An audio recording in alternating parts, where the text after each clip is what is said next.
Syria becomes the latest country to join China's Belt and Road Initiative. What does it mean for the country's reconstruction efforts after more than a decade of war? Hello, I'm Mike Walter, sitting in for Anna Naidu, and this is The Heat.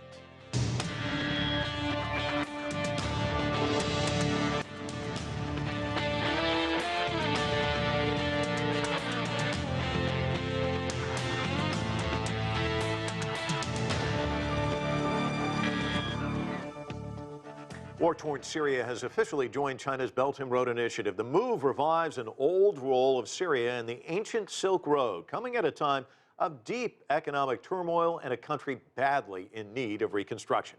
Attacks on infrastructure, including markets, hospitals, and schools, have led to estimates of more than 350,000 civilians killed and half of the pre-war population displaced. There's a lot to talk about. Let's get straight to our panel. Victor Gao is a current affairs commentator and chair professor at Soochow University. Joshua Landis is a chair professor and the director of the University of Oklahoma's Center for Middle East Studies. Also with us is Adnan Nasser. He's an independent Middle East analyst. And Bassam Abu Abdallah is a former Syrian government official. He currently heads the Baath Party Central School of Syrian. Bassam, why don't I start with you? Give us a sense of the landscape there in Syria. We know it's devastated because of the war. We also know that these economic sanctions are not just affecting the government, they're also affecting average, everyday people in Syria. So give us a sense of what daily life is like there now. Thank you very much for having me in your program. First of all, I want to mention that the relationship between Damascus and Beijing, it's not a new one.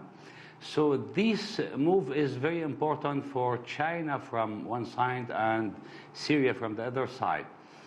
For Syria, it's absolutely,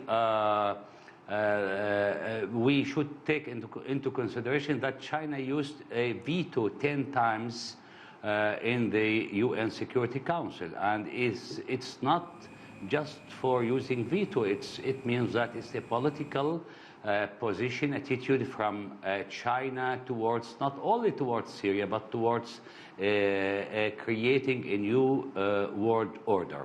The One Belt, One Road, I think it's important. Syria is important in the eastern part of Mediterranean Sea. It's a connection between Syria, Iraq, Iran, and it's important in the western part of Asia. The other important thing that China has for reconstruction in Syria, which some sources talking about $400 billion. I think China can help Syria a lot in reconstruction, the country in general, especially that President Bashar al-Assad, in 2019, he said that Syria gave Chinese government 6 strategic projects in Syria in general. And in the visit of Mr. Wang Yi, the Minister of Foreign Affairs of China, to Damascus, July 2021, I think it was a political sign from one side. The other side that it showed the will of China to engage Syria in the One Belt, One Road. So the mutual interest is important. Besides that, the political principles between two countries is very important. Syria has a mutual interest politically with China. Besides that, China looking to Syria as important partner in the Middle East because after the 10 years of war, I think it's important to have a good partner in the Middle East, especially in the western part of Asia. Joshua, let me ask you, you're a Middle East scholar, but it's not just because you picked up a few books and read about it. I mean, you've lived it. You lived in the region for more than a decade. You were in Syria for 4 years. You're married to a Syrian. So I'd like to ask maybe the same question of you. I mean, as you look at life in Syria now, you must hear from relatives or friends back there just how difficult the situation is now. What does this mean for the people in Syria? Well, it's crucial for the Syrians. They're living in very difficult times. With Western sanctions, it's extremely difficult to rebuild the country because most foreign companies don't want to do business and don't dare do business with Syria. And that can be very dangerous. A number of companies have been fined millions of dollars. And we saw what happened with the Chinese company Huawei when the CFO, Meng Wanzhou, was doing business with Iran. The United States had her arrested in Canada, where she was held for a number of years.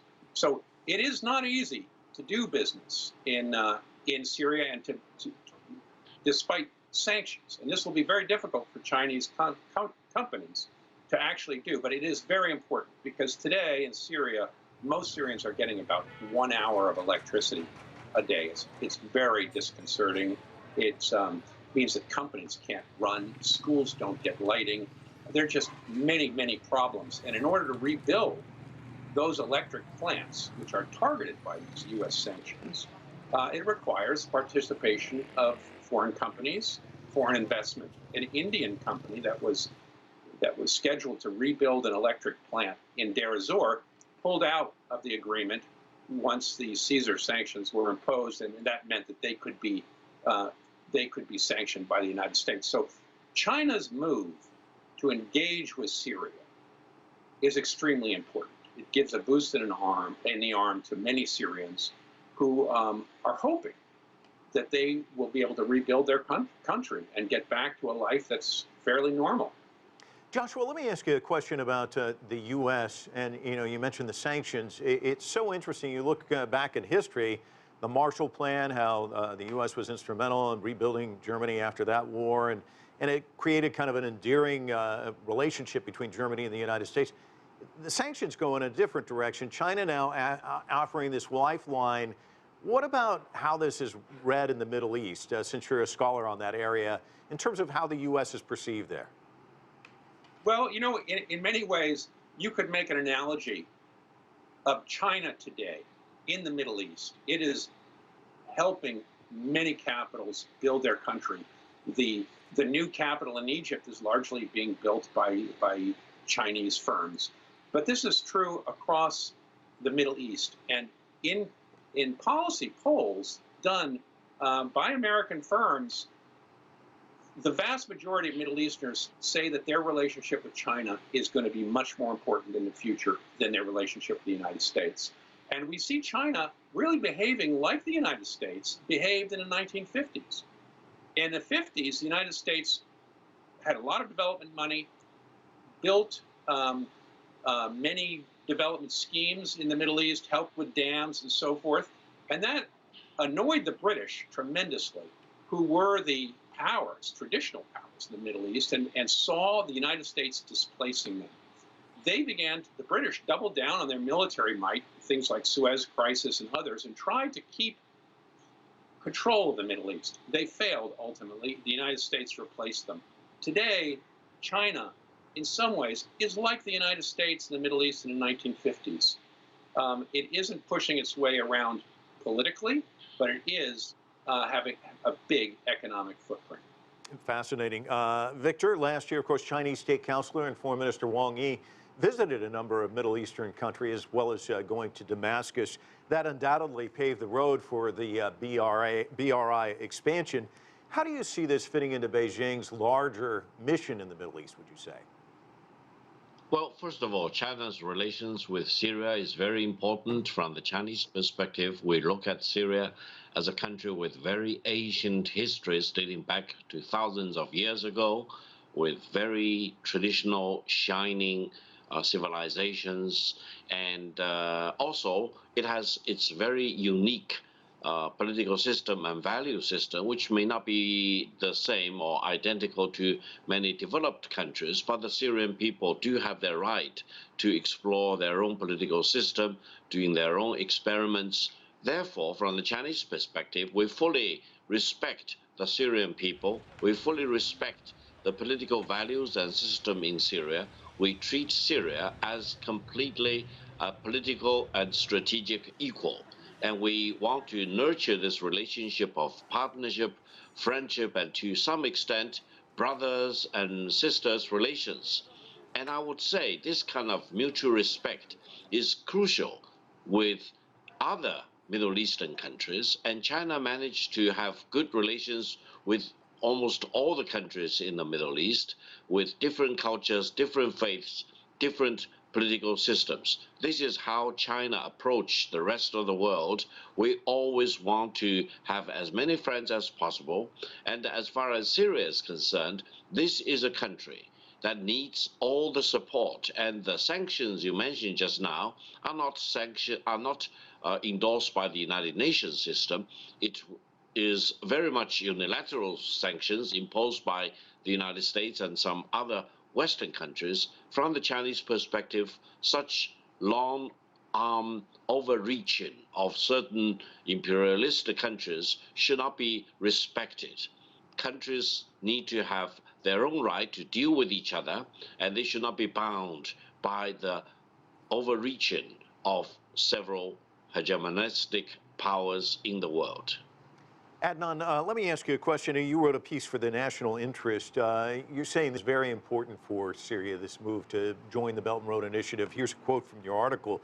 It may be the single greatest opportunity for ordinary Syrians to salvage their future prosperity. Can you expand on that? Yes, the Syrian people for almost now a decade have been suffering over war. They have been they've been thrown out as refugees across the region. Millions have been displaced. There's absolutely no hope for them unless they can manage to find a way to salvage their country. And the only path towards that opportunity would be the Chinese opening up their markets, building on this Belt and Road Initiative. As you know, they have signed a memorandum of understanding earlier this month. And the United States, in my opinion, needs to lift these Caesar Act sanctions now. That's the only path forward to rebuilding their country. Bassam, you talked about China, Russia, and Iran kind of helping out Syria in this dire time. A lot of countries, though, are taking a kind of a standoff approach to the country. As Victor said, there are unilateral sanctions, but a number of countries say that Syria needs to accept UN Resolution 2254, and that resolution was passed in 2015. It calls for, among other things, fair elections, a new constitution, and credible, inclusive, non-sectarian government. Is that likely, do you think? I want to mention, first of all, I want to thank you very much, our colleague from China, who talked about the Chinese approach. This is very important because many now talking about a Chinese approach towards Syria or towards other regional states, that that China is looking for what they called it debt trap. This is a false and this is a propaganda. But from the Syrian viewpoint, Syria is, first of all, is supporting the Constitutional Committee, which is working in Geneva, but in one condition: no interfering in the work in this committee. What we can see now that this committee is not progressing forward. The other important thing that we know that the other parties in this committee, except the national delegation, is getting support from Turkey, from the United States, from Britain. If we want to talk about the future of Syria, I think the Syrian people can decide their future. This is first. The second, when they are talking in the West about the human rights and democracy, which is to sometimes it's very interesting, the history of the United States, starting from Marshall Plan, to some of our colleagues mentioned that, until now, I think they attacked more than 50 states. They attacked the regimes or state electing democratically, and we can give a lot of examples. So what we are looking for in New World Order with China, with Russia, with Iran, with Venezuela, with other states, the old world order, all the United States is finished already. We should look for a new world where we can look for our interests. The internal affairs of Syria, only Syria can decide it. Okay, we can accept the 2254, the UN Security Council, but a lot of things changed. First of all, we should combating terrorism. I think China supported Syria and that, besides Russia and Iran, while the United States is supported ISIS until now. Yesterday, 2 days ago, we had a problem in Al-Hasaka. And I think that Turkey is one of the passage for terrorism. So we should, when we are talking about the future of Syria, we should see the dangers of terrorism, the situation, and to leave the Syria to decide their future. This is the position of China, Russia, and other respectable states in general in the world. Joshua, let me ask you this. You said in an interview once that Syria has very deep differences between its population, and the trouble is it's turned into a terrible proxy war. But you went on later to say that most of the Syrian population will be under Assad's control, but not most of the country. That's an important distinction. Can you elaborate? Well, most of the country is under Assad's control. About 70% of the country is under Assad's control. There are two other administrations in the northeast, a Kurdish-dominated administration, the autonomous region there, which is American troops are bolstering that. And then there's Idlib province, which is dominated by what used to be al-Nusra, an Islamist group that's supported by Turkey, and northern Aleppo supported by Turkey as well, with Arab militias there. So Syria still dominates 70% of the country and the vast majority of the population. And it's clear that the government in Syria is not going to change dramatically. President Assad has won this war with the help of Russia and the backing of Iran, and he's going to be there. And we already see Arab governments in the region beginning to come back to Damascus. They're asking that Syria be brought back into the Arab League, which might happen this March. We're not sure. There's still opposition from countries like Qatar. The United States is asking Arab countries not to recognize the government in Damascus and to keep it isolated. So there is a struggle going on in the region, and China's adoption, China and Syrian agreement over the Belt and Road is important because it indicates to the regional governments and to the world that there are governments who are going to do business with Syria, and they're going to help Syria rebuild, despite the effort by America and some Western European countries to keep Syria isolated. But it's going to be a difficult struggle because China doesn't really want to undermine the United States in the Middle East. It hasn't. It's cooperated with the United States largely, and has tried to stay out of a direct conflict with the United States. And we'll see how that works, and how far the United States pushes its effort to keep Syria isolated. You know, that brings up a good question for you, Victor. There's a lot of people looking at this saying Syria joining China and the Belt and Road Initiative is basically, this is an act of defiance of the U.S. in a sense. Do you expect any type of repercussions? Well, I think for Syria to become a participating member of the One Belt, One Road initiative is making all the logic and make all the reasons, because Syria is a very important country in that part of the Middle East. It's bordering with the Mediterranean, and it goes up and down, south, north, and to the east, linking with other major Middle Eastern countries. And therefore, for Syria to play a role in this Belt and Road initiative is the logical thing to do. Now, I would say all countries need to oppose foreign attempts to carve Syria into little bits and pieces and try to create their own spheres of influence in Syria, because that's in gross violation of the sovereignty and territorial integrity of Syria.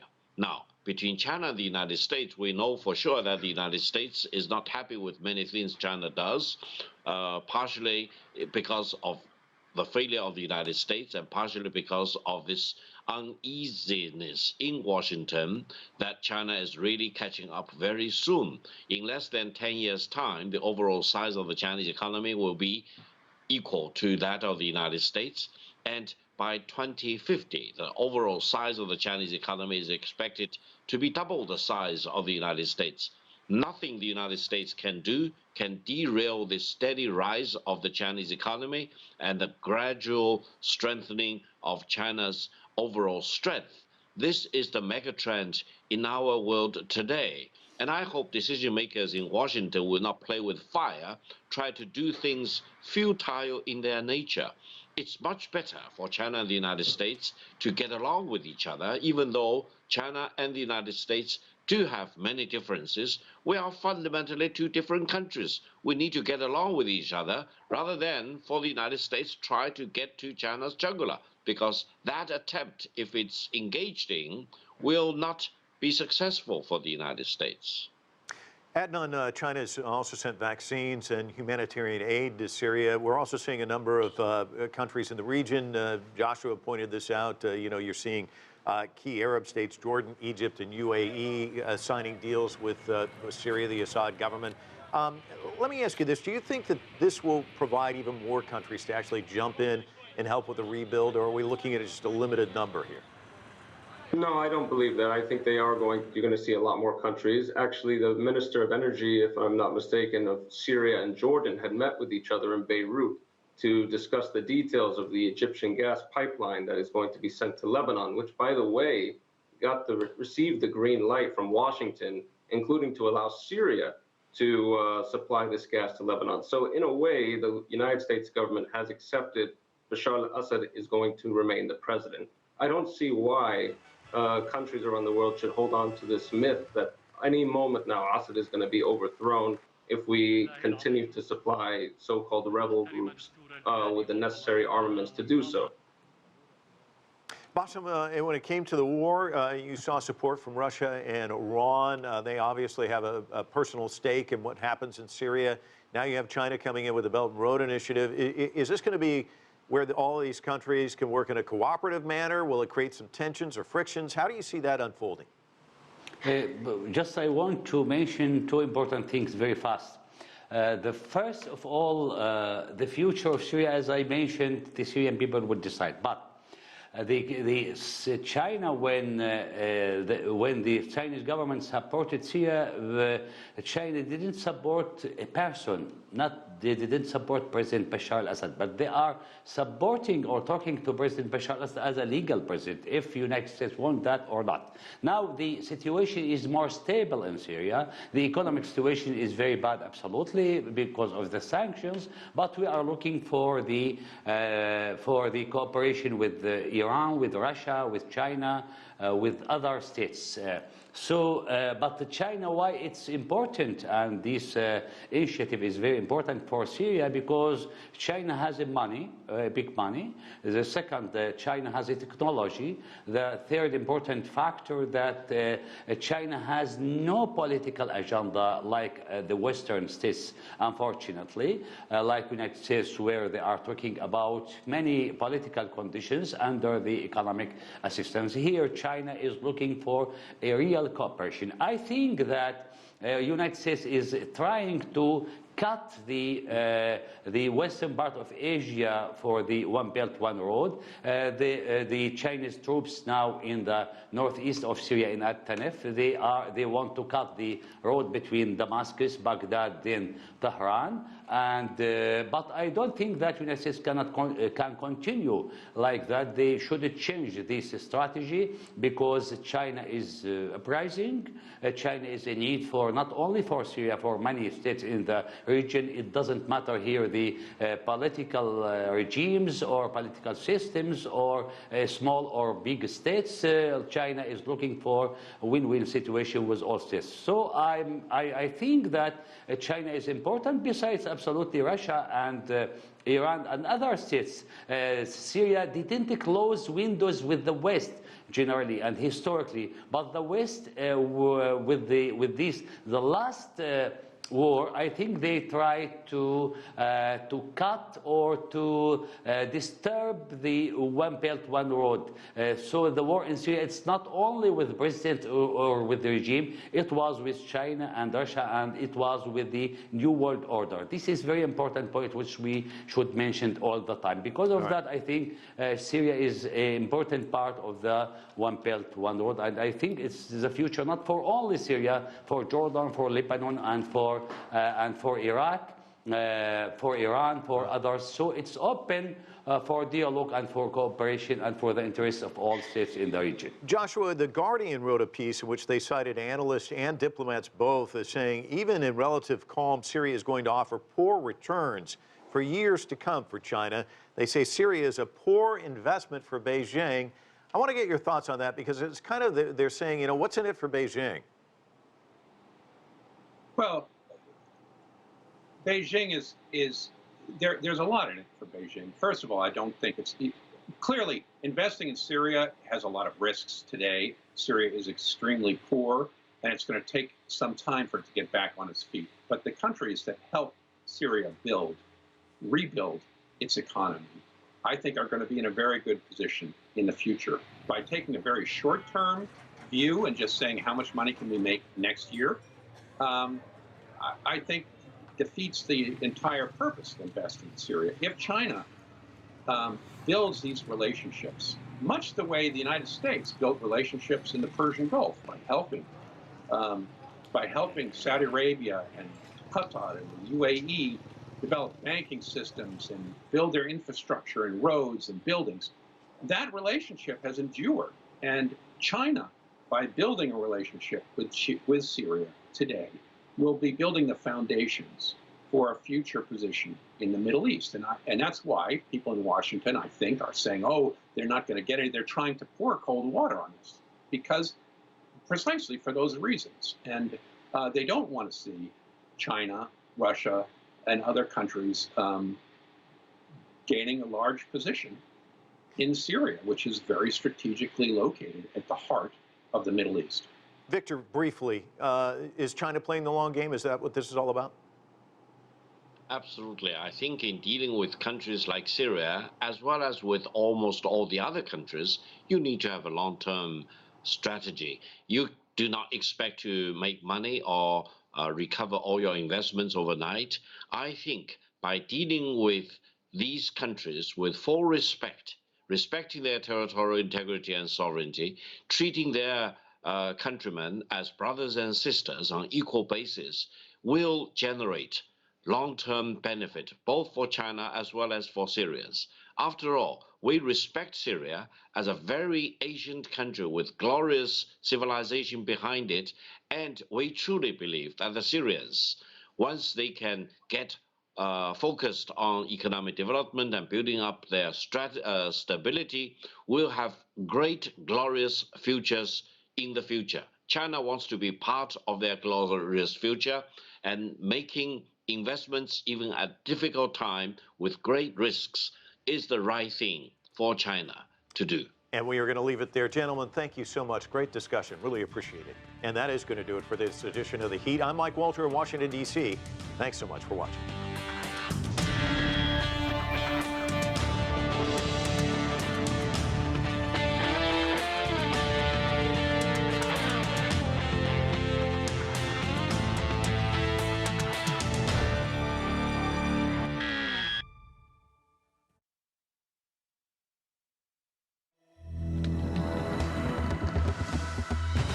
Modern vitality, born of ancient civilization.